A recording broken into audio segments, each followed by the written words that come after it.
এক গ্রামে ছিল দুই সতীন, এক স্বামী একটি বাড়ি, কিন্তু মন মিলত না। দুজনে একে অপরকে হিংসা করত। স্বামী যখন একজনের ঘরে, অন্যজনের মনে আগুন জ্বলতো।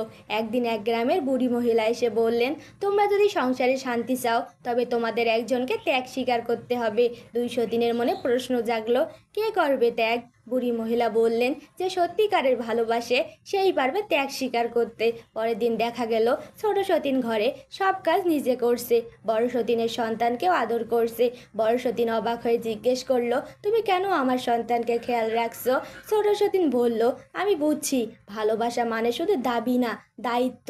আমি যদি ত্যাগ স্বীকার করতে পারি তাহলে আমাদের সংসার বাঁচবে। বড় সতীনের চোখে জল এলো। সে বলল, তুমি যা করছো সেটা আমি করতে পারিনি। আজ থেকে আমি তোমার বোন। স্বামী ফিরে এসে দেখলো দুই সতীনের চোখে শান্তি, মুখে হাসি। বুড়ি মহিলার কথা সত্যি হয়েছিল, ত্যাগেই আছে শান্তি। বন্ধুরা, একই ছাদের নিচে থেকেও যদি হৃদয়ের মিল না হয় তাহলে শান্তি আসে না।